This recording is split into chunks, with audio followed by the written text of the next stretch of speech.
Magandang umaga, kumusta po? Narito po ulit ang update natin para sa lagay ng ating panahon ngayong umaga po ng June 15, 2024 na kung saan sa ngayon ay patuloy pa rin po nakabagat ang hangin na umiihip po dito sa ating bansa, lalo na po dyan sa may western section, habang mayroon pa rin pong intertropical convergence zone na nandyan po sa silangang bahagi ng Mindanao at mga localized thunderstorm naman ang isa pa sa dahilan ng mga pag-uulan na madalas natin na nararanasan, lalo na po yan sa dakong hapon, gabi at madaling araw. At sa ating long-range forecast ay wala pa naman pong bagyo na namamataan na tatawid dito po sa ating bansa hanggang sa susunod na 2 linggo. Pero hindi pa rin po inaalis ang posibilidad na may 1 hanggang 2 bagyo na maaring mabuo o kaya po ipapasok sa ating area of responsibility ngayong buwan po ng Hunyo. At ang susunod na bagyo ay tatawagin po yan sa local name na Bagyong Botchoy.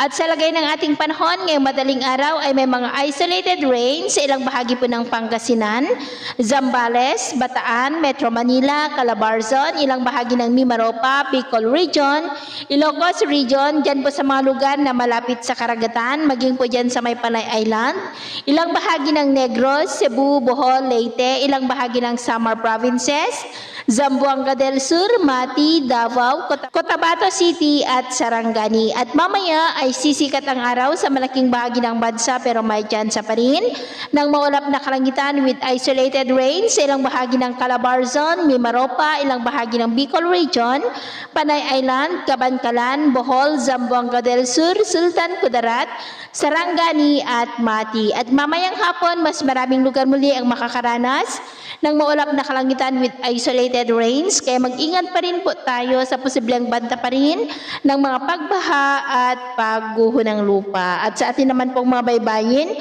wala naman po tayong nakataas na namang gale warning signals, pero iba yung pag-iingat lamang po kung papalaot tayo para mas makaiwas sa mga sakunang pangkaragatan. So, yun po ng latest update natin sa araw na ito. At ako pumili si James na nagsasabing sa kahit anong pagsubok po na darating sa ating buhay, huwag na huwag po tayong mawawalan ng pag-asa. Thank you and God bless!